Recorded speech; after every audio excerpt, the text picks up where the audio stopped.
Sit here while I go over there and pray. He took Peter and the two sons of Zebedee along with him, and he began to be sorrowful and troubled. Then he said to them, "My soul is overwhelmed with sorrow to the point of death. Stay here and keep watch with me." Matapos ang Panginoon ay magbigay ng mga pahiwatig sa magiging masakit at mahirap na karanasan niya sa krus ng Kalbaryo, ang kanyang mga disipulo at siya man ay nagpunta sa halamanan ng Gethsemane. At sila ay nang makarating sa madilim na lugar na ito, iniwan niya yung karamihan sa may bungad at tatlo pa ang dinala niya doon sa may loob-loob ng garden. Si Peter at ang dalawang magkapatid.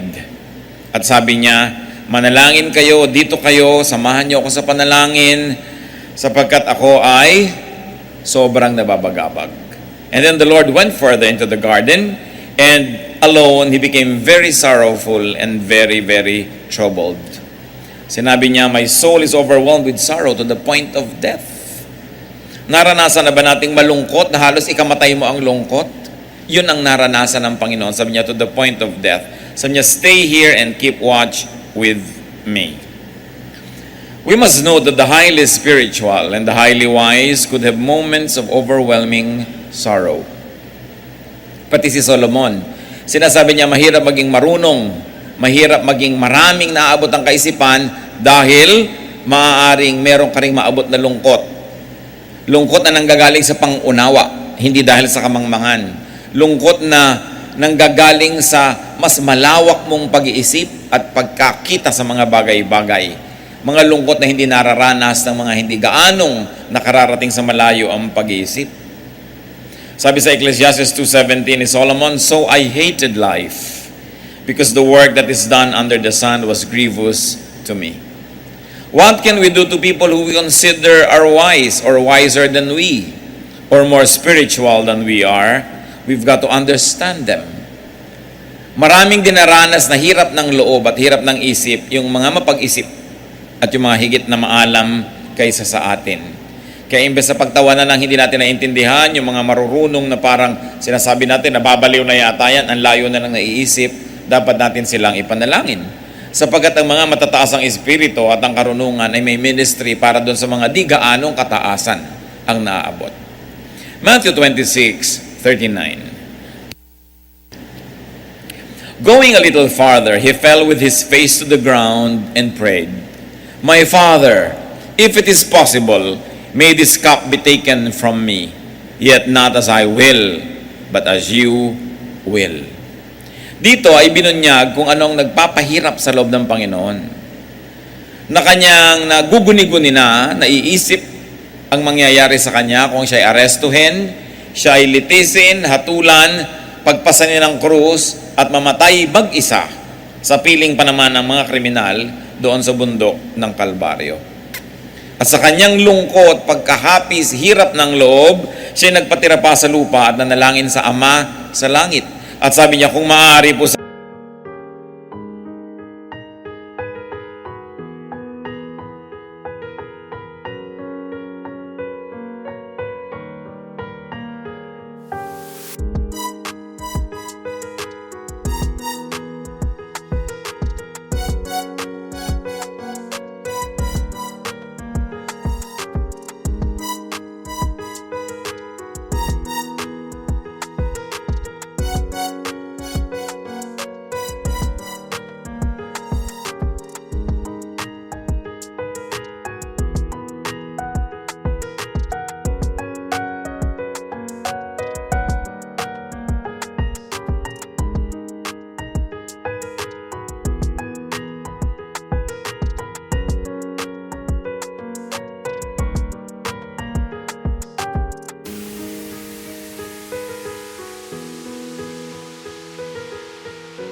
Ama, huwag na lang, pass na lang ako dito. Nakikita natin yung humanity of the Lord Jesus. Hindi natin pwedeng sabihin, nagawa naman ni Jesus lahat yan kasi anak siya ng Diyos eh. Nakita natin yung paghihirap din ng kanyang loob. Yung kanya rin sanang pag-ayaw sa hirap na kanyang dananasin. Hindi natin pwedeng maliitin ang kabayanihan ng kanyang kamatayan para sa atin. Nasasabihin natin, Diyos naman siya, kayang-kaya niya. Tulad niyo at tulad ko, meron din siyang takot. Hindi nag-iisa ang mga natatakot kasi ang Panginoon man ay inabutan ng ganitong uri ng damdamin. Na sa John 17 sinabi, pumawi siya ng dugo. Sa sobrang niyang taimtim ng pananalangin at sa sobrang ding stress ng nakaraan at ng darating pa. Pero kasunod na sentence, yet not as I will, but as you will. Yung kanyang pagkatao ay umiral, sinasabi niya, ayoko sana, pero yung pagiging masunurin sa kalooban ng Diyos sa langit ay hindi naman malayo at kasunod agad. Pero sabi niya, pero ganun pa man ang nadarama ko, yung kalooban yung maganap, hindi yung kalooban ko. Ako naman ay humihiling lang kung pwede sana. It was a very sincere prayer. Kumisa naman tayo, nagdadasal na lang, binobola pa ang Diyos. Yung meron pa itinatago at meron pa papa-impress. This is a very sincere prayer. Inamin niya yung kanyang nararamdaman. But there was an unflinching submission to God's will. At yun ang isa sa mga dapat nating matutunan dito. Na bagamat totoong-totoo ang kanyang pag-ayaw sana sa hirap, pero totoong-totoo rin yung kanyang kagustuhang sumunod sa kalooban ng Ama. At alam natin kung alin ang nasunod. Hindi siya, kundi sinunod niya ang kalooban ng Ama sa langit. Matthew 26:40-41. Then he turned to his disciples and found them sleeping. Could you men not keep watch with me for 1 hour? He asked Peter. Watch and pray so that you will not fall into temptation. The spirit is willing, but the body is weak. Sa kanyang pagdadalamhati, humanap sana siya ng damay sa kanyang mga disipulo, lalong yung tatlo na pinakamalapit sa kanya. Pero matapos siyang manalangin, magpatira pa sa Panginoon at mahirapan ng lubos, nung balikan niya ang kanyang mga kasama, mga tulog. Sabi niya, hindi ba naman kayo pwedeng magising at manatiling gising ng 1 oras man lang? Hindi niyo ba ako pwedeng samahan sa aking pag-iisa, sa aking dalamhati at hirap na ito? At sinabi niya kay Pedro, manalangin ka ng husto na hindi ka mabulid sa tukso. Hangad ng Espiritu ang sumunod sa Diyos, pero mahina ang katawan. Mahina ang paglaban sa tukso. Ano ang mga hinarap dito ng Panginoon? Desertion. He was being deserted by His people. At least they were still there, but they were only just physically around. They were no longer spiritually with Him. Tulog nga eh. Hindi nga maunawaan ang kanyang hirap na dinaranas at tinulugan pa siya. So there was a feeling of isolation. Kung nakakaranas kayo sa hating gabi na namang problema, gising, may nararamdaman, nalulungkot, naiinip, tas tulog lahat ng kasambahay nyo na halos gusto nyong gisingin, alam ng Panginoon yun. Naranasan na niya yung isolation. Kaya ang napakasarap para sa atin ng mga anak ng Diyos, dinanas ni Jesus lahat yung dinaranas natin ngayon. Kaya lagi siya tayong nauunawa, naintindihan niya ang ating kalagayan. So there was isolation, but there was also a lot of understanding that He had for Peter and the other disciples. Kahit siya naguguluhanan, kahit siya nababagabag at naghihirap, hindi niya dinaan sa init ng ulo o galit na unawa pa rin niya yung kanyang mga kasama, bagamat ang mga yun ay hindi naman lubos na nakiramay sa kanya. At ang nangibabaw sa kanya, in spite of his difficulty in the forthcoming cross, was concern for Peter and the others. Sabi niya, you pray that you might not be tempted. Though he was about to carry a cross that was the heaviest of all, he never failed to help others carry their own crosses. Na sa kanyang hirap na dinaranas at daranasin pa, ang laman pa rin ng isip niya, pag-ibig sa kanyang mga disipulo, pag-unawa sa kanila. Matthew 26:42-46. He went away a second time and prayed, My Father, if it is not possible for this cup to be taken away unless I drink it, may your will be done. When he came back, he again found them sleeping because their eyes were heavy. So he left them and went away once more and prayed the third time, saying the same thing. Then he returned to the disciples and said to them, Are you still sleeping and resting? Look, the hour is near, and the Son of Man is betrayed into the hands of sinners. Rise, let us go. Here comes my betrayer. So 3 beses siyang nanalangin, 3 beses siyang binalikan ng kanyang mga disipulo, 3 beses niya rin naabutang tulog. Yung unang panalangin niya, kung pwede sana, pass. Pero yung pangalawa, kung hindi po talaga pwede, then let your will be done.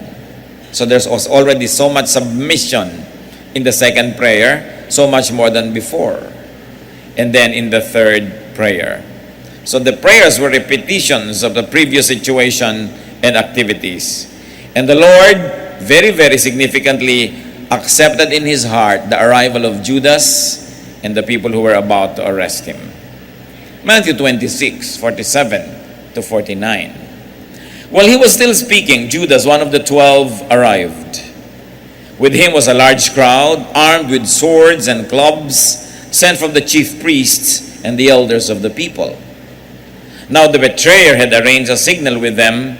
The one I kiss is the man. Arrest him. Going at once to Jesus, Judas said, "Greetings, Rabbi," and kissed him. Alam natin itong kiss na ito. Alam ng lahat ito. Ang mga matalik pong magkakaibigan, mga magkakamag-anak, mga nagmamahalan, mga close to each other, kissed each other, even men. Sa Middle East, men kissed each other. Up to now, they kiss each other in the cheek. Kung minsan, pag sobrang respect mo, you kiss the shoulder. Tayo, we kiss the hands. Basta merong kiss sila. Kaya ang masakit dito, yung kiss na dapat sana ay sagisag ng magandang pagsusunuran at pagmamahalan, ito ang ginamit ni Judas para i-identify kung sino ang huhulihin. Sa inyo yung hahalikan ko at magpapahalik naman sa akin, therefore close kami, yun ang binebetray ko ngayon, yun ang huhulihin nyo. Napakasakit. Masakit yung gawang ka ng masama ng kalaban mo, lalo namang masakit kung gawang ka ng masama nung kakampi mo dapat. Nung kaibigan mo, yung kaibigan mo, mahal mo at mahal ka rin niya. Matthew 26:50 to 56. Jesus replied, "Friend, do what you came for." Binigyan niya ng permiso si Judas na gawin ang gagawin niya na pagtataksil. Then the men stepped forward, seized Jesus, and arrested him. With that, one of Jesus' companions reached for his sword, drew it out, and struck the servant of the high priest, cutting off his ear. So hindi na nakatiis ang isang kasama, inilabas ang kanyang espada at nanaga at natapyas ang tainga ng katulong ng high priest. Matthew 26:50 to 56, continuation. "Put your sword back in its place," Jesus said to him. "For all who draw the sword will die by the sword. Do you think that I cannot call on my Father, and he will at once put at my disposal more than 12 legions of angels? But how then would the scriptures be fulfilled that say it must happen this way?" At that time, Jesus said to the crowd, "Am I leading a rebellion, that you have come out with swords and clubs to capture me? Every day I sat in the temple courts teaching, and you did not arrest me.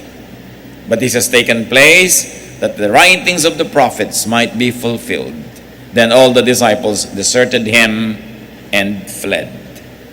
So one of the disciples resorted to armed defense. Isinakamay na nung isang alagad ng Panginoon yung depensa ni Jesus. Inilabas ang kanyang sandata at siya ay handang pumatay at maaaring mamatay para kay Jesus. At natapyas nga ang tainga nung katulong ng high priest. But Jesus restrained and corrected him and taught him the way of peace.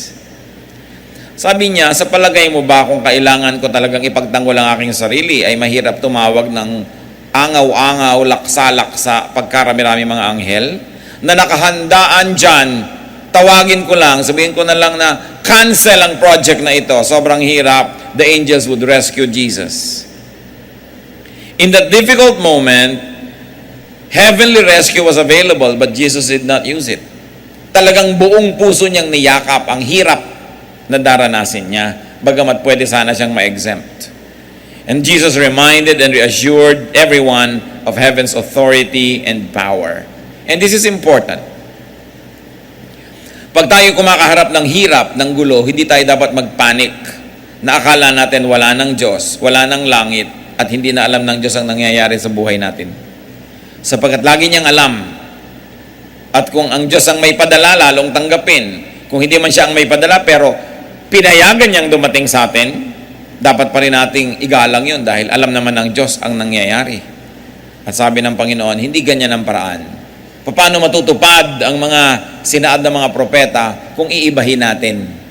Kailangang matupad sapagkat may misyon ang pagsasakatawang tao ni Jesus. Then Jesus reasoned with the arresting party. Sabi niya, bakit naman kailangan niyo akong dakipin ng ganito? May dala pa kayong mga sandat at mga armas. Hindi naman kami manlalaban. Hindi naman kami nagtago kahit kailan. Tuwing nagtuturo ako, kita ninyo, bakit ngayon niyo ako kailangang puntahan dito at sugurin nang akala mo ako kriminal o akala mo ako isang rebelde? At matapos yon, pumulas at nagtatakbo at iniwan siya ng lahat ng kanyang mga disipulo. Yun ang mas masakit. The worst cut of all was being betrayed by your friend and being left alone by all the others. What are the lessons from Gethsemane? Bakit kailangang pag-aralan? Bakit binabalik-balikan, lalo sa ganitong mga panahon? Gethsemane was a garden at the foot of the Mount of Olives in Jerusalem. Nasa eastern side ng Jerusalem. Pagka kayo ay galing sa Jericho o galing dito sa east of Jerusalem, aakyat kayo ng bundok. At pagkatapos ay lulusong kayo at aakyat uli kayo ng isang bundok. At pag nakita nyo yung susunod na tuktok ng bundok, yun ay Jerusalem. Pero sa pagitan nyo, malalim na valley, at yun ang Garden of Gethsemane. Yun yung napakataas ng bangin, pagkatapos nandun yung pader ng temple, at nandun yung tore na sinabi ni Satanas kay Jesus, tumalon ka. Kasi ang taas-taas talaga nun. Malalim na lambak. It was a very deep valley. Now, the name of Gethsemane came from the Assyrian word meaning oil press. Dahil ang Gethsemane, ang nakatanim doon ay hindi mga bulaklak. Yung garden na yon, taniman ng oliba. Olives. Na makikita nyo sa mga Italian food, pizza, ganyan. Sa mga Mediterranean food. Sapagkat yung olive, siya ng kanilang ginigiling, dinudurog, at kumakatas doon yung langis na olive oil. Kaya daan-daang mga taon ang mga edad ng puno na nandun sa garden ng Gethsemane.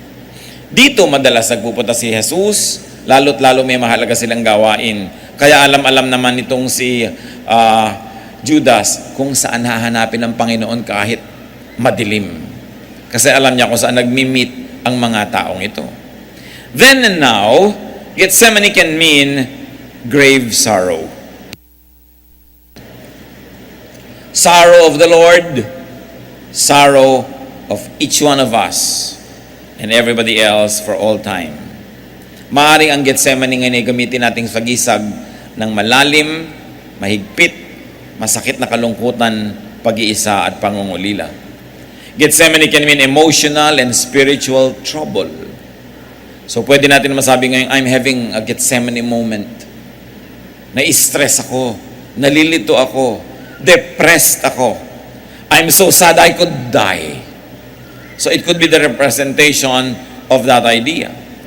So it's an emotional or spiritual trouble caused by the prospect and fear of physical threat or suffering or death. Pwede natin i-apply ngayon na ganong kahulugan. Matthew 26:38, ulitin lang natin. Then he said to them, my soul is overwhelmed with sorrow to the point of death. Stay here and keep watch over me. Gethsemane can mean isolation and aloneness. May mga kasama ka pero tinutulugan ka. May kasama ka pero pinagtaksilan ka. May pinagtitiwalaan ka pero bumaligtad. That could be a Gethsemane moment. Gethsemane could stand for betrayal or even injustice. Anong ginawa ang masama ng Panginoon para ma-deserve niya na arestuhin? Kuminsan sa ating buhay, magbuti ang ginagawa natin, ang sinusukli sa atin masama, it could be a Gethsemane moment in our lives. And Gethsemane could also mean grave fatigue. Sapagkat ang Panginoon, napakaraming ginawa ng mga nakarang araw, hirap na hirap, pagod na pagod. So there was this emotional, this physical, and this spiritual stress on him. But Gethsemane could also mean oil press, as we have said. At hindi siguro aksidente na ganyan yung pangalan ng garden na yan. Kasi yung oliba, kung hindi dudurugin, pipisain, kakatasin, hindi lalabas yung mahalagang langis. At tayo man mga kapatid, para lumabas yung halaga ng ating espiritu, para lumabas yung what is noble and divine in us, many of us have to pass through a Gethsemane experience. Parang bulaklak na kung natapakan mo't na durog, ay doon lumalabas ang kanyang halimuyak. Parang nyog na kung hindi mo basagin, pigain na hindi lalabas ang gata na nagiging langis. Tayo mga tao dumaranas ng ganong pagpiga. Kakala mo nagkagiba-giba ka na, nagkawasak-wasak. Yun pala, hinahayaan lang ng Diyos sa mangyari yun para lumabas yung iyong halaga. Para lalo mong makita kung anong importante sa buhay. Para lumabas ang gagandahan ng iyong pagkatao. Para tulad ni Jesus, magkaroon ka ng mga karanasan na magagamit mo ngayon para maging blessing ka sa maraming tao. Kasi kung hindi pa tayo kumisa nakakaranas ng hirap sa buhay, hindi tayo nagiging understanding sa mga dumadaan sa hirap.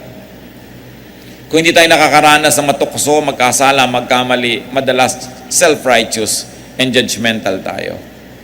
Kaya kung tayo man ay dumadaan sa napakahirap na karanasan, magtiwala kayo, lumapit sa Diyos tulad ng ginawa ng Panginoon at ipagpaubaya sa Diyos ang kanyang ginagawa sa atin, sapagkat kung alam niya ang kanyang ginagawa at tayo naman ay nagsasabit sa kanyang kalooban, merong magandang kakahinatnan.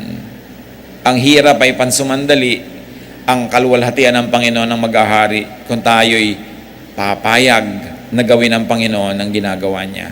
Mahirap man kung minsan yun. Your Gethsemane can turn you from olive to oil, like flour that is crushed. Your fragrance is released when you are crushed. Ayaw natin makrush, ayaw natin madurog. Kung pwede lang sanang mabango ka na lang na bulaklak na hindi nadudurog, why not? Pero kung bulaklak ka, at sinasabi mo, ang bango-bango ko, ang ganda-ganda ko, bakit ako nadudurog? Magtiwala ka na may bangong lalabas mula sa iyong paghihirap. Kung hindi ka magiging rebellious, hindi ka magwawala ng tiwala sa Panginoon at ipapaubaya mo sa Panginoon ang iyong kalagayan. So lahat tayo dumadaan sa Gethsemane experiences. Parang kumisa nag-iisa, tinalikuran ng lahat, pinagtaksilan, nahihirapan, walang makaunawa, nalulungkot, nababagabag. Let's see how Jesus survived Gethsemane. So we can also survive our Gethsemanes. Ano-ano ang laman ng matatawag nating Gethsemane survival kit? Kung ngayon gagawin nating survival kit yan, first of all, there was company. Matthew 26:36. Then Jesus went with his disciples to a place called Gethsemane, and he said to them, "Sit here while I go over there and pray." Ang Panginoong Jesus, anak ng Diyos, hari ng mga hari, tagapagligtas ng daigdig, kinailangan din niya, ginusto niya na may makasama. Pag dumadaan tayo sa hirap, mabuting may kasama. Masarap na mayroong karamay. Huwag nating solohin. Maging ang Panginoong Jesus, sa pagbubuhat ng krus niya, may tumulong. A stranger to him, but nevertheless, even for a brief moment, the Lord was able to rest because somebody was assigned to carry the cross. So huwag tayong mapagmataas at huwag tayong maging kung minsan ay may kayabangan na sinosolo natin ang hirap natin. Friends divide our sorrow and multiply our joy. Matthew 26:38, then he said to them, "My soul is overwhelmed with sorrow to the point of death. Stay here and keep watch with me." Hindi siya nahiya, hindi siya nag-alinlangan, hindi siya nag-alangan na aminin sa kanyang mga kasamahan na nangangailangan siya ng company. At dapat ganun din tayo. Kung tayo nabibigatan, nahihirapan, huwag na tayong maglakas-lakasan. Minsan naglalakas-lakasan ka sa harap ng iba, pero may mga mangilan-gilan dapat na matapat ka na honest sa sinasabi mo, samahan mo ko kasi nainip ako. Samahan mo ko kasi lungkot na lungkot ako, nalilito ako, naguguluhan ako, natutulog ka, masarap yung may nagigising ka, "Hoy, gising, kwentuhan mo ako." Dahil naiinip ako. Nangyayari sa atin yun paminsan-minsan. Sabi ni Solomon sa Ecclesiastes 4:9, "Two are better than one because they have a good return for their work." Mas mainam na may kasama kaysa wala. So you make and you keep friends. Importante yon. that you make and you keep friends. Even the Lord Jesus needed and wanted company. So have company, especially in Gethsemane moments. Kumisan dahil may kasama tayo, may kausap tayo, nalilimutan natin yung hirap. At yung mga hirap ng loob, yung mga inip, even sometimes suicidal tendencies, hangin lang yun na dumadaan, kailangan lang makalampas na ikaw ay naiwang buo pa. Kaya kailangan pag dumadaan yung hangin na yun, may nakakapitan kami, kasama ka. And what's important, brothers and sisters, give company to people in their Gethsemane moments. Nanay mo naiinip, sige na, magtiyaga ka na gumising, kwentuhan mo na lang. Kumisan, ikwento mo nga anak yung ganon, hindi naman talaga interesado yun sa kwento, gusto lang may kausap, gusto lang may kasama. Kahit nga putol-putol yung sentences, walang sense, nakikinig pa rin yun, kasi gusto niya may kasama. Maraming mga magulang nagagalit sa mga anak pag ginagabing umuwi, hindi dahil mahigpit, kundi dahil namimiss kayo. Ganon din yung mga wives, yung galit na galit sa husband na ginagabi. Kumisan hindi lang maamin na miss na kasi kita. No? Kaya nalulungkot kasi ang tao. At tayo may pananagutan sa isa't isa. Lalong-lalo ito ay strong moment mo ngayon, dapat naghahanap ka naman ng sino kayong nalulungkot, sino kayong naiinip, sasamahan ko naman.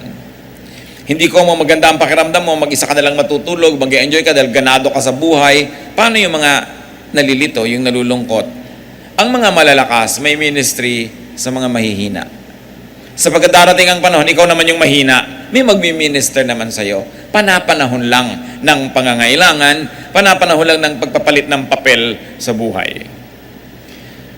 At very important, katulad ng sinabi nitong Panginoon na nakita niya, tulog na naman yung mga disciple niya, there should be understanding and acceptance like Jesus of His friends' human frailty.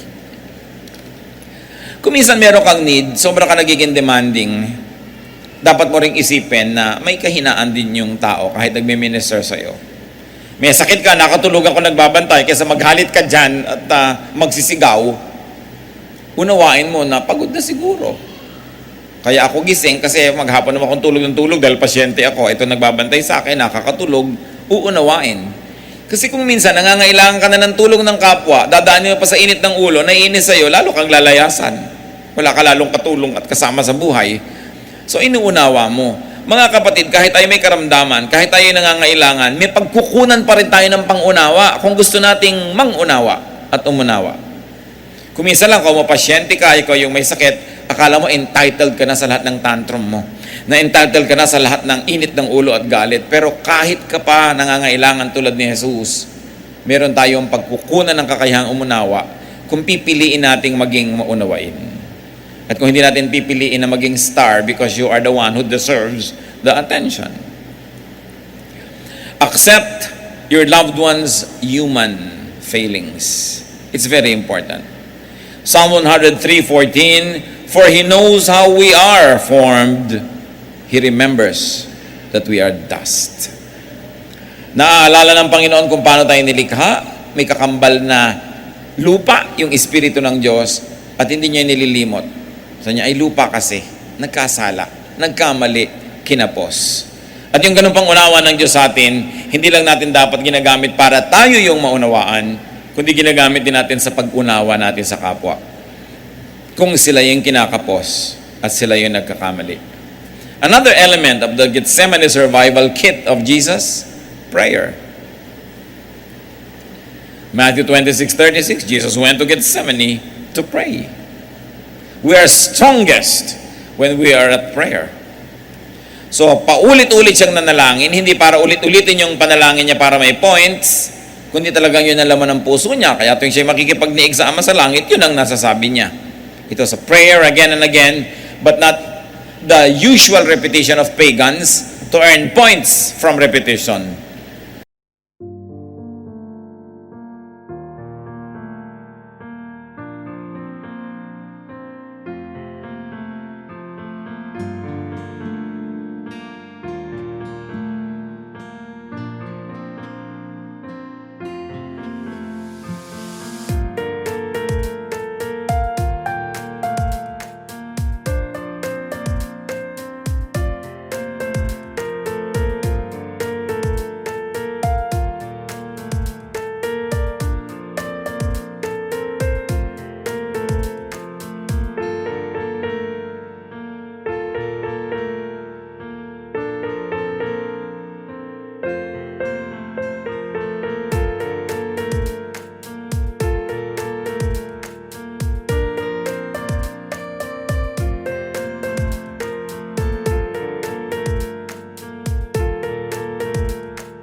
The Lord was repetitious because there was nothing else in his heart but what he was praying for.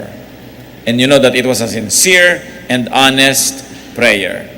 What can we learn from this, brothers and sisters? That when we face a Gethsemane moment, we pray. You don't complain, you pray. Pag nag-complain ka, lalong magiging negative ang feeling mo. You don't allow fear to overtake you, you pray. And one of the things we can learn is to pray with and to pray for people in their Gethsemane moments. You can say, alam mo kapatid, wala naman ako maipayo sa'yo kasi nalilito rin ako, pero halika, mag-pray tayo. You don't always have to give wise words to people who are troubled because sometimes we don't have the wise words. You are not always wise, you are not always filled with inspiration, you are not always strong, but you can always pray with the person who needs your help. Ako rin nalilito, halika mag-pray tayo. Ako rin nangihina ngayon, halika mag-pray tayo. At hindi yan last resort, it must be the first resort. Because we are strongest when we pray. And when we pray, umaayos ang ating isip. At hindi man mabago ang sitwasyon, nababagong isip natin. Lumalakas ang ating espiritu, natatanggap natin yung hindi natin kayang baguhin, at nababago natin yung dapat at pwedeng baguhin. Another element in the survival kit is submission to God's will. Pag ikaw, kapatid, ano man ang hirap na dinaranas, tinanggap mo na pinayagan nyo ng Panginoon, lalo't alam mong yun ang gusto ng Panginoon para sa'yo, para ka siguro ituwid, o para ka i-train, para ka palakasin, pag tinanggap mo na yun, gagaan na yun. Bumibigat lang pag nilalabanan. Humihirap lang pag nakikipagtunggali tayo sa Espiritu ng Diyos. Nagkakaroon lang ng giyera kasi ayaw mo pang sumuko. Alam nyo, paano natatapos ang giyera? Pag nanalo ka na o pag sumuko ka na. Mananalo ka ba sa Diyos? Kaya sabi ni Lord, huwag sana Ama, ayoko sana, pero yung gusto nyo ang masunod. Paano naman mananalo yung Son sa Father? Kaya sabi niya, yung gusto mo na lang ang susundin ko. Kaya nahihirapan tayo sa mga problema natin kasi kung minsan lumalaban tayo sa alam nating gusto naman ng Ama na mangyari sana sa buhay natin. Alam mo na mali yung gusto mo, ipaglalaban mo pa. Gulo talaga yan. Pero matatapos ang gulo pag sumuko na tayo. Alangan namang Diyos ang sumuko sa atin, tayo dapat ang sumuko. At pag tinanggap mo na yon, gumagaan, lumuluwag. Paano natin natatanggap yung kalooban ng Diyos? This requires knowledge of God's will. Dapat alam mo kung ano ang gusto ng Diyos para sa iyo. It's important to know God's will. The knowledge of God's will is crucial so that you will be able to accept it. This requires knowledge of God, therefore it requires knowledge of the Scriptures. Dapat alam mo yung Biblia, alam mo yung mga pangako ng Diyos, alam mo yung mga salita niya. Nung siya ay gusto sanang ipaglaban ng isa niyang disciple, sabi niya sa verses 53 to 54, "Do you think I cannot call on my Father, and He will not at once put at my disposal more than 12 legions of angels? But how then would the Scriptures be fulfilled that say it must happen in this way?" So bagamat ang Panginoon ay pwedeng matuksong labanan yung nangyayari, pero sabi niya, pagka hindi natin ito pinayagang mangyari, paano matutupad yung kalooban ng Panginoon? So it is important to submit to God's will. Never forgetting that heaven knows what's going on in your life. Si Paul, meron siyang isang kapansanan o sakit o hirap na dinaranas na ilang beses niyang hiningi sa Diyos na tanggalin. Ang tawag niya dito, thorn in his flesh. Pero sabi ng Diyos, hindi ko tatanggalin. Pero tinanggap na lang ni Paul. 2 Corinthians 12:9, "But God said to me, my grace is sufficient for you, for my power is made perfect in weakness. Therefore I will boast all the more gladly about my weaknesses, so that Christ's power may rest on me." Sabi ng Panginoon, huwag ka nang humingi na tanggalin yung problema mo. Sapat ang grasya ko para dalhin mo yung problema mo all your life. Kaya sabi ni Paul, kaya ipagmamalaki ko pa ngayon tong kahinaan ko. Kasi dahil sa kainahan ko na ito, bakit ako nakatayo pa? Dahil tinutulungan ako ng Diyos.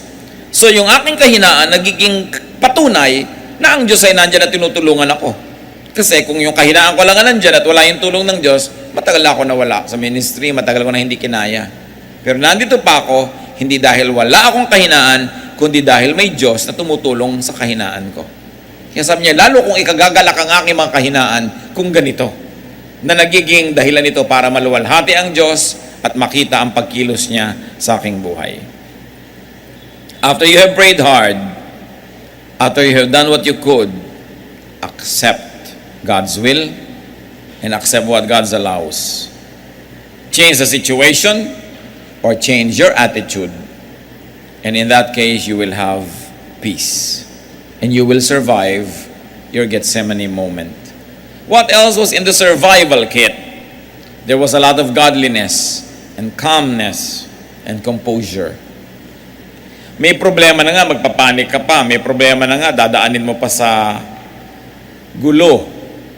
Ang Panginoon, nung dumating ang kanyang mga taga-aresto, tahimik niyang tinanggap yung katotohanan na yun. There was serenity in the way he faced his troubles, in the way he accepted the difficulty that was about to happen to him. Sabi niya, huwag kang lumaban, balik mo ang iyong sandata sa kanyang lalagyan, hindi tayo ganyan. So pagka meron po tayo mga problema, mga kapatid, what's the point in being violent? Ang anak mo biglang hindi pumasa sa exam, doon mo pa ngayon pagsasasampalin at pagbububugbugin, what will you get? Baka mapatay mo? O baka lumayas? O baka magtampo sa iyo buong buhay? Hindi naman na-solve yung problema, hindi pa rin siya papasa. At hindi magiging inspirasyon yon para pumasa siya sa darating na panahon. What's the point? Nadadaanin mo sa dahas. Let God's peace rule your life, especially if there is so much trouble. Inaaway ka na, mga-away ka pa, anong kakawian? Minura ka na, mumurahin mo rin, saan pupunta? The only feasible answer to trouble is a peaceful spirit. Because the only way that you could win over trouble is by being peaceful, not by being more troublesome. Because troublesome attitude begets a troublesome reaction. At hahaba lang ng hahaba ang gulo. Ang pinakamagandang paraan, payapa, tahimik, matiwasay na pag-uugali. Philippians 4:7, the peace of God, which transcends all understanding, will guard your hearts and your minds in Christ Jesus. Nais kong bigyan ng diin ito. Kung tayo naguguluhan, natatakot, nababagabag, hirap ang loob, ang kailangan natin, the peace of God. And the peace of God transcends all understanding. Read another way, it says, the peace of God tells you to be peaceful when you have all the reason to be troubled. The peace of God tells you to be friendly when the entire environment provokes you to be violent. The peace of God makes you do the impossible. And in doing the impossible, you allow God to work. So practice serenity. Pray for serenity. Choose serenity. When you are provoked, you have two choices. Maging katulad ka niya o ibahin mo yung approach. Sa palagay niyo, sinong magwawagi? Yung makapa-Diyos na pamamaraan. Kaya ang sabi ng Panginoon, pinupuwersa ka maglakad ng 1 mile? Sabi mo, 2 miles na lang gusto mo. Hinihingi yung jacket mo, sabi mo, sando ko, gusto mo rin? Kasi pag natanggal na niya lahat yung gusto niya sa'yo, ano pang kukunin niya? Wala na, tahimik na. Kaya lang kayo patuloy na nag-aaway, ayaw mo ibigay. So ibigay mo yan, matatahimik. Mahirap isipin yun. Paano naman yun? Dinawalan ako? Exactly. Pag pinaandar natin yung sarili nating pangangatwiran, doon talaga lalong gumugulo ang buhay. Kasi kung minsan, sa paggawa mo ng baligtad, doon mo nagagawa yung dapat mangyari. Para yung istorya nung araw ng elementary grades, Ako, ewan ko kayo, baka ibang panahon na kayo eh. Nag-contest daw yung araw at saka yung hangin. No? Kung sino ang makakapagtanggal ng jacket nitong taong ito. Aba, nagyabang yung hangin. Ako makakatanggal niyan. At talagang pinalakas niya ng pinalakas yung hangin para lumipad yung tao, lumipad yung jacket niya. Pero habang gumiginaw, lalo naman talagang pinakasikip-sikipan ng tao yung jacket niya dahil maginaw. So ano mang lakas ng hangin, di niya nakuha yung jacket.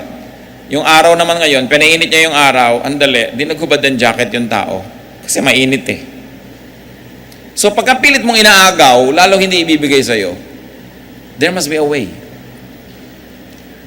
Mga mag-asawa, 20, 30 years ang mag-asawa, away pa rin ang away, hindi kayo nakakakita ng paraan how to have a peaceful life. Kung lagi nyo lang pag-aawayan, kung gaano kalamig ang aircon, o kung gaano kalakas ang ventilador, tinatamaan ba kayo o hindi, no?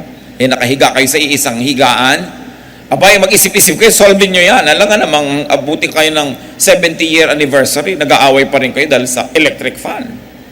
Babaw naman nun. Hindi kayo magkasundo kung gaano kaasim ang sinigang. Patay ba o bukas ang ilaw pag natutulog kayo? Mag-asawa kayo na magkasama sa buhay. Dapat kayo makahanap ng peaceful way to resolve this. And the only way is to give way. Gusto mo hanin ng ilaw? Pagdating niya bukas, may laser talaga. Pagkalakas-lakas na laser, o gusto mo ilaw, baka naman sakaling umayaw. No? Pero hindi sa pagpipilit ng gusto natin, kundi sa pagbibigay sa kapwa. Meron yun na himala. Yun lang gumagawa nun, ang nakakadiscovering meron pala. Sa pagpapaubaya, dun kung minsan natin nakakamit yung gusto natin. Pero ang sincere na pagpapaubaya, willing talaga magpaubaya. Hindi gimmick mo lang para manalo ka in the end. But really, sincerely. Maraming pamamaraan ng Panginoon na baligtad. So, it's only love that can conquer hatred. It's only peace that can conquer trouble. So practice and choose serenity. Why do I say choose? Pag may kaharap kayo, inaaway kayo, lagi kayo may choice. Makiaway o hindi. May choice. Choose the peaceful way. Gaganti ba kayo o hindi? Sinabi na ng Panginoon, huwag gaganti. Siya daw ang gaganti. So, naniniwala tayo at hindi, pairali natin ang pananalig natin sa Diyos at sundin natin siya para makita natin siya at work. Very importantly, brothers and sisters, when people are going through their difficulties, help people become calm and serene. Dapat huwag natin silang i-provoke. Let us not vex people. Meron naman, huy, sabi ng kumari mo, pangit ka raw. So tahimik ka niya rin mo, papayag ka? Sabi kang pangit ka? Payag ka? Yung talagang gusto mo na siya itulak para makipag-away, walang kwentang behavior yon. We must not vex people. We must not provoke them to anger or to fear. Meron naman, mataas na nga ang blood pressure mo, nahihilo ka na, sabi mo, pukunin mo ang blood pressure ko, siya man, ang taas! Di lalong na nervyos yung pasyente mo. No? Don't vex people. Our ministry is to calm and soothe people. So you can say, medyo mataas, magpahinga ka, mamaya kukunin natin uli. No? Huwag mo nang ipabasa na 270 pala, over 190 yung blood pressure niya. Kasi yung nervyos niya ang lalo magpapataas nun. May mga therapist, sasabihin mo na, tingnan mo nga ang likod ko. Naku, liko, makukuba na kayo. So lumayas ka dyan sa pagte-therapy mo, ha? Pananakot ang ginagawa mo sa buhay. Pero pa sasabihin, nakakaramdam na ba kayo na hindi na kayo makahinga? Naiipit na ba yung baga nyo? Kasi ganyan na mangyayari dyan sa inyo eh. May mga ganun health workers, hindi marunong magsalita, natatakot yung pasyente. Sa pagbibitaw, you can make people become peaceful or troubled. And remember, tayo'y may ministry sa isa't isa. You always choose the peaceful way. You choose the soothing and comforting way. Anong sabi sa Psalm 23? The Lord is my shepherd, I shall not want. He leads me beside still waters. He restores my soul. Napapahinga ako. Nabubuo ang loob ko kaysa masira. No? Nahihirapan ako pero pag siya ang kasama ko, gumagaan. At dapat mga kapatid, ganun ang ministry natin sa isa't isa. Kung minsan, akala mo lang yung asawa mo laging magagalitin, pero hindi mo alam kasi pala yung pamamaraan mo nakakagalit. Tapos sasabihin pa, ba't pag mga kapatid mong kasama mo, nanay mong kasama mo, ang saya-saya mo, bakit pag sa akin ang sungit-sungit mo? May ganun, di ba? Teka, mandalamin ka. Sabi mo, bakit kaya pagka ako ang kasama ng asawa ko, sumusungit? Pero pag kasama naman ng iba, hindi. So something's wrong with me. Napoprovoke ko siya, nagagalit ko siguro, kaya siya nagiging ganun. So sa halip tayo magtampo na magtampo, isipin mo, what do I do wrong that turns this gentle creature into a beast pagka ako na ang kausap? Na meron din tayong pananagutan sa ganyan, dapat nating isipin. Do not vex people. Careful with your words and with your actions.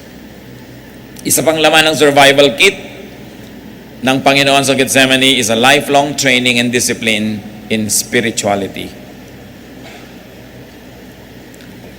Maliit pa lang siyang bata, nag-train na. Train up a child in the way he should go, and when he is old, he will not depart from it.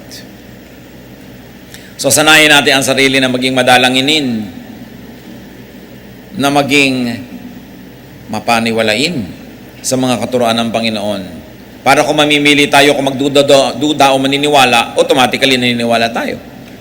Namimili tayo kung tayo maguguluhan o magpe-pray, automatically nagpe-pray tayo, tumatahimik ang ating buhay. At kahit hindi natin nasimulan yan nung bata pa tayo, nothing is too late. Walang too late. So train in solitude. Learn to be comfortable with yourself and in aloneness. Kung minsan, kahit gusto mong may kasama, at gusto kang samahan, nung gusto mong sumama sa'yo, malayo siya, may duty siya, hindi niya magagawa. So bagamat masarap na laging may kasama kung nangangailangan, pero kung wala ka na rin kasama, learn to be comfortable with yourself and learn to find solace and strength even in aloneness. Because the truth is, you are never really alone. How can you be alone when the Holy Spirit of God lives in you? How can you be alone when the Father is with you wherever you go? So nobody is really alone. Another lesson, let people have solitude. Pag ang tao namang problema, gusto mapag-isa, bigyan natin ng pagkakataon. Gusto matahimik, huwag tayong tanong ng tanong. Mga kapatid, huwag tayong tanong ng tanong. Pag hindi bino-volunteer, huwag kayong magtatanong. Halimbawa, may magte-text sa inyo alas 2 ng umaga, help me, I'm having a very grave problem, pray for me, pray for me. Kasi hindi naman sinabi kung anong isasagot nyo? What is your problem? That is vexing. That is troubling. Because probably the person doesn't want to tell you, but the person only wants to be prayed for. So yung makadiyos at dissenting tao, imbes mong tanong, anong problema mo? Sabi lang, I'm with you in prayer right now. I'm praying. And then you say, I pray that God will give you strength, anchorage, guidance, faith, whatever. In other words, matatamaan na nung prayer nyo kung ano man yung kalagayan niya, na hindi nyo na siya kinorner at pinilit magsabi. Kasi may mga tao gusto lang magpa-pray pero hindi na nila gustong i-share kung ano yon. Respect that. Huwag kayong tanong ng tanong. Merong umiiyak, ba't ka umiiyak? Lalong napayak. Ba't ka nga umiiyak? Ayaw nga sumagot. Shut up. Diba? Ayaw sabihin sa'yo. Manahimik ka. Kasi may panahon para magsalita siya pag komportable na. In that case, hindi ka na nagiging agent of comfort. Nagiging ka na lang, naglalaro ka ng power. Gusto mong mapalabas para malaman mo. You know, because information is power. When you know, you think you're powerful. That's why we try to know secrets. That's why we try to know what is not being given us. So that we can have power over the person. But remember, we are going to minister, not to play power. Mahalaga na iniregalang natin yung mga ganong bagay. When people like to talk, you don't need to ask them. They will. Mag-asawa, wala yung isa dumating. Tanong ka pa na tanong, nasan si ano? Wala na nga eh. Baka nag-away. Diba? Naghampasa sila ng bintana. Gusto ba sabihin pa niya sa iyo, naghampasa kami ng bintana. Happy ka na? Nakita mo lang, ako na lang dumating dito, tanong ka pa ng tanong. Diba? Yung dapat yung mga tao, ilagay yung curiosity nila sa dissenting lugar. Hindi lagi nag-uurirat.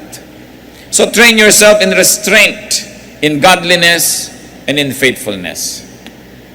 Luke 21:19, by standing firm, you will gain life. In Timothy 4:7, train yourself to be godly. Hindi nangyayari automatically, we have to practice. 2 Peter 1:5, make every effort to add to your faith goodness, and to goodness, knowledge, and to knowledge, self-control, and to self-control, perseverance, and to perseverance, godliness. So do not tempt and provoke people to be unrestrained. Huwag natin silang kakantiin, kikilitiin, gagalitin. Pag kinausap mo dapat ang tao, kumakalma siya. Then the Spirit of God is in you. We all face and experience our Gethsemanes. Kanya-kanya tayo ng dala sa buhay. Kanya-kanya tayo ng hinaharap ng mga hirap. Kuminsan sobrang bigat, kuminsan naman hindi masyado. Panapanahon. Learn from Jesus, who had the ultimate Gethsemane experience. Hebrews 2:19. Because he himself suffered when he was tempted, he is able to help those who are being tempted. Pag dumarating tayo sa hirap, natitempt tayo na tumalon sa ilog, maglaslas ng pulso, uminom ng lason, natitempt tayo mag-drugs, maglasing, natitempt tayo na gumawa ng something crazy just to get out of our problem. Think that Jesus went through all kinds of temptations and He understands your situation now, and your great help comes from Him. Lumapit kay Jesus, magpatulong sa Kanya. At kung tayo'y dumaranas o nakaranas na ng mga hirap, meron na tayong ministry to minister to those who are just going through that difficulty right now that you have already graduated from. Let your experiences make you better, not bitter. Kailangan makatulong ka sa mga tao, kaya hindi nagkakaroon ng kawalang halaga. Kung ang mga hirap nating dinaranas ay magiging qualification natin to help people, then even the difficulties you go through can be turned by God into blessings. And we can be instruments of God. So huwag mo sabihin na hindi ko deserve ito, bakit ako nahihirapan? For all you know, God could be training you to be a good counselor. Maraming ganun eh. Sabi nga ni Lord, si Paul daw, he will suffer for my name's sake. Meron siyang mga pinapayagang dumaan sa dusa. Pero may magandang dahilan. At hindi ka naman mauubusan at mawawala ng gantimpala kung hinayaan mong maging instrumento ka ng Diyos. Dahil ang Panginoong Jesus nga, na anak ng Diyos, siya mismo naging instrumento ng langit para lalo tayong maunawa ng langit na nung ang Espiritu ng Diyos nagsakatawang tao, lalong naunawa ng Diyos ang tao, kaya may kakampi tuloy tayo ngayon. Mga kapatid, lahat ng hirap na dinanas natin, dapat maging dahilan para maging kakampi tayo ng mga naghihirap sa kasalukuyan. That you are now able to understand, therefore you're qualified to help, not to condemn, not to judge, and not to say you're better because you passed through this difficulty with better marks and better grades. But your difficulties, especially the past ones, should now turn you into a more compassionate person. Lalo kang magiging maunawain, mahabagin, mapagmahal, mapag-aruga kung naranasan mo na ang ganung mga hirap. You are qualified. Kaya pagka ganun nakikita mong, well, I'm becoming qualified to be God's instrument. At kung minsan naman, dumadaan tayo sa difficulty dahil bunga ng ating mga gawa, edi natural lang na mahirapan tayo. Pero kung hindi ka makakakita ng dahilan, ba't ako nahihirapan, hindi ko to deserve. Jesus never deserved Gethsemane. But He went through it. At tayong mga anak ng Panginoon, kung saan dumaan si Jesus, dadaan tayo. Para makarating tayo sa Kanyang pinuntahan, resurrection and the life. Alangan naman sabihin mo, makita na lang tayo sa heaven, doon na lang yung meeting place. Tapos hindi ka susunod sa dinaanan ni Jesus na Via Dolorosa. Hindi natin kayang tumbasan ang hirap na dinanas niya, pero kahit man lang mga kamukha nun, dadanasin natin. Then we become instruments of God's goodness to others. 1 Peter 2:21, Christ suffered for you, leaving you an example that you should follow in His steps. Not only in His steps in difficulty, but in how He faced such difficulties. It's very important that we call on God and that we trust God. And if you are going through Gethsemane right now, transcend it by God's power. Don't stay there too long. look forward to your resurrection, because even Gethsemane was just one night in the Lord's life. And after that, the difficulty of the cross, 3 days of death, and then never-ending eternal life and glory. This is the destiny of those who follow in the path of Jesus. Salamat, Ama, dahil kahit dumaraan kami sa mga hirap, nauna ng daanan ng iyong anak